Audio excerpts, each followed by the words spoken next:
Have you ever had someone come up to you? You know, you're an old soul. You have an old soul.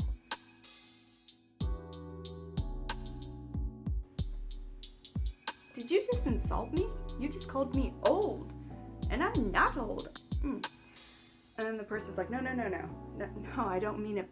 It doesn't sound all that complimentary, but in reality, if someone calls you an old soul, it's actually a compliment.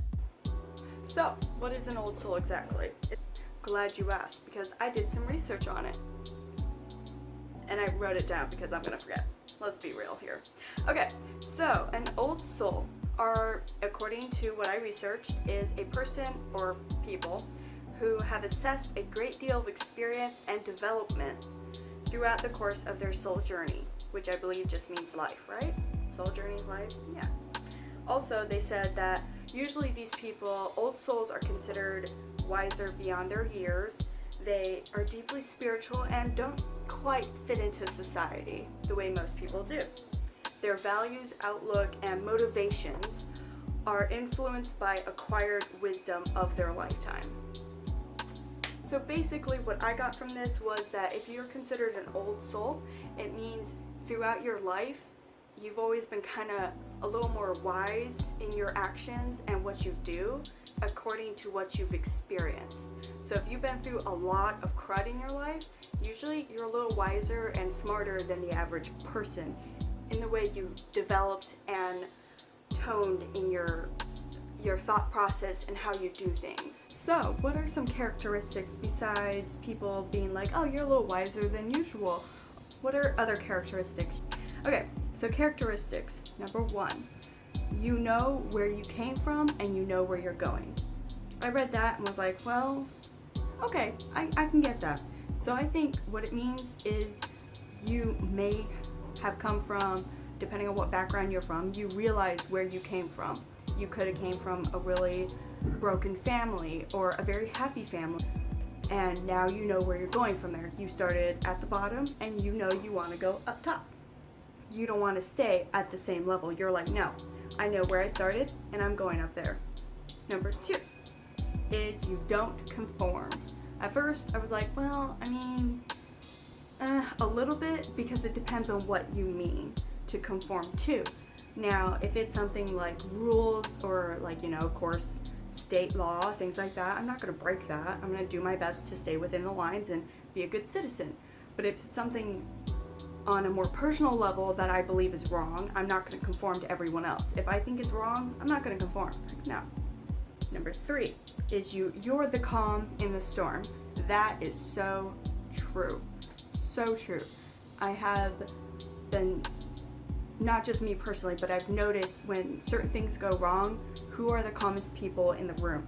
It's always the people who have always struck me as a little wiser, or people that I'm like, oh, I've connected to them on a different level, and they're always the calmest in the storms. They're always the ones you go to when things go wrong, or the people you go for advice. And I'm like, okay.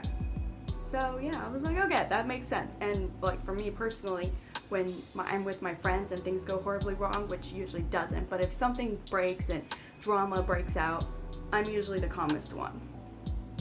It's just a fact. You're number 4, I guess I should say. You're able to detach from drama. Yeah, I'd say that's true. Because of the fact when things go wrong, and if things keep tumbling, or if like there's a lot of family drama, usually these type of people tend to pull away and go, I'll let you guys figure that out for yourself because I can't do anything about it right now. So, I'm not going to take your drama. We don't dive into the drama. We try to stay away from it. And go, yeah, we don't want it, thank you. Number 5, you are happy being an introvert. There we go. Most old souls are introverts. It's just a fact. We tend to be more old soul, which I'm okay with. I like it. When people are like, you're an old soul, I'm like, thank you. My little old soul likes that. Number 6, you seek spiritual knowledge. Yes, I'd agree with that. I am very spiritual. I'm not super spiritual, Probably not as spiritual as I should be for a Catholic, but I do like the spiritual side of things. It helps you get through a lot of things. Number 7, there we go. I can do it. There we go. People seek your wisdom. This one, I was a little like, not really. For me personally, I don't have a whole lot of people asking for my help or seeking my wisdom. I used to when I was in school. When I was in high school, personal story number 1.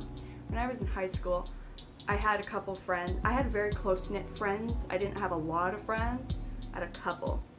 But if they ever needed help or like were going through a lot of stress, it was like therapy session with me, because we had a class where our teacher was always 15 minutes late. I mean, always. You could count on it. And so we'd use that 15 minutes every day, and I would just ask them how they're going or how they're doing and things like that, and they would just talk to me. It was really nice because I felt like I was helping someone. Number 8 is you see through the lenses of love. Now, when I read this, I was like, no, I don't think that's accurate at all, because because of my introvertness, if I get pushed too far or I get a really bad vibe with someone or something, I immediately like go cold. And I've had a lot of, even my friends have told me, man, you can get really cold at times. So, and I'm like, I don't quite think that's all that accurate. But then when I read what it meant, I was like, oh, okay, never mind. I think it is pretty accurate. Basically what it means is that you can see the beauty in small things, in details, in nature, in things that most people would look at and go, meh, it's so pretty and nice. You would see that. It's nice. So I was like, okay, so you see more of the tiny details of nature, I guess is one way of saying it, and you'd appreciate it. So yeah. So anyway, so those are the characteristics of an old soul. There's a couple others that you can always research into. Those are the main ones I saw and was like, okay, those are relatable. So I just wanted to let you guys know.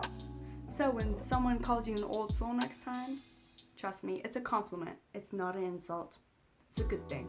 Be proud of your introvertness. Yeah, man. Be proud. 3 famous, successful introverts. Albert Einstein, who is it? Rosa Parks, and Bill Gates.